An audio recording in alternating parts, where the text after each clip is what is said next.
Vlad squeezed his eyes shut tight. He was awake, but he wasn't incredibly happy about it. Weekends, even summer weekends, were meant for sleeping in, especially when those weekends were spent hanging out super late under the full moon because your vampire genes won't let you go to bed before they've had their fill of nighttime.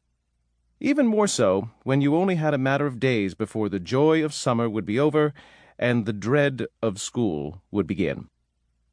A low, buzzing sound drifted over his face, paused, then moved again toward his right ear.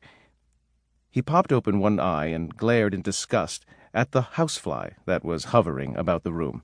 So that's what had woken him. The fly fluttered over and landed on the tip of Vlad's nose. He swatted it away, and when it took refuge on his pillow, he smacked his hand down to squash it, but missed.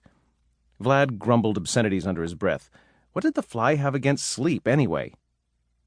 Flapping its tiny wings, it buzzed across the room and landed directly on the center of Henry's forehead.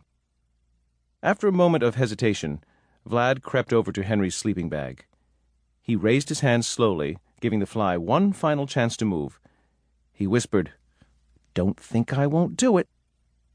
The fly responded by washing its gross little fly face.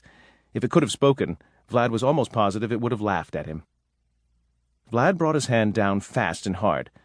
The slapping sound his palm made when it hit Henry's skin echoed throughout his bedroom, but was shortly covered by a yelp from Henry, who sat up, clutching his forehead. "Dude!" Vlad straightened his shoulders, triumphant in battle. There was a fly. Henry rubbed his forehead, snarling in disgust. "Well, did you at least kill it?" "Yeah, I think so." The fly buzzed past his ear and out the door. Vlad swore again, but was cut off by Henry.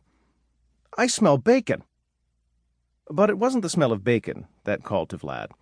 It was the promise of a steamy mug of O-positive and a gooey cinnamon roll, Aunt Nellie's specialty.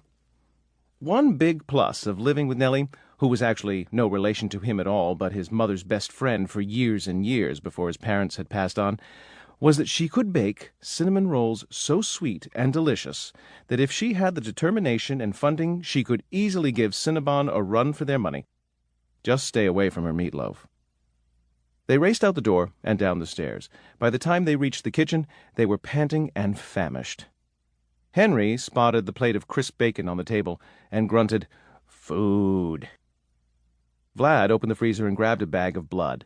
He plucked a coffee mug from the cupboard and nudged Henry out of the way as he headed for the microwave. "Food." Aunt Nellie turned from her spot at the stove and chuckled. "I take it that means you boys are hungry?" But neither Vlad nor Henry answered with any sound that could be classified as a yes or a no. Henry was too busy chewing on several slices of bacon at once, and Vlad had his head tilted back as he gulped down some warm O-positive. It slid down his throat easily. It was always better warm. And when his thirst was quenched, he smacked his lips in satisfaction and reached for a cinnamon roll. Blood and frosting? The vampire's answer to coffee and donuts. "Deb mentioned that an entire freezer of blood is about to expire at the hospital. With your appetite lately, Vladimir, I'd better sneak out as much of it as I can." Nellie placed more bacon on the platter and sat a plate of eggs in front of Henry. She flashed Vlad a look of disapproval.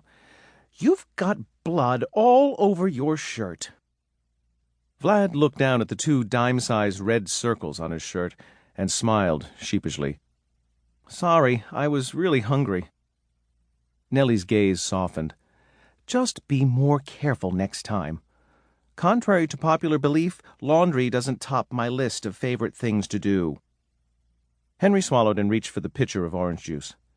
"So did you get your schedule yet?" Vlad nodded and sighed with an air of gloom and doom. "I got Mrs. Bell for English, first period." Henry offered Vlad a sympathetic glance. "Looks like you're not alone. I've got her, too. And from what my mom said yesterday, so does Joss. When's your cousin supposed to get here, anyway?" Vlad stuffed most of the gooey cinnamon roll into his mouth and chewed. The truth was, he was kind of nervous about Henry's cousin moving to town. There was always the slight chance that Joss would interfere with his and Henry's time together, or, worse, that he and Joss might not get along.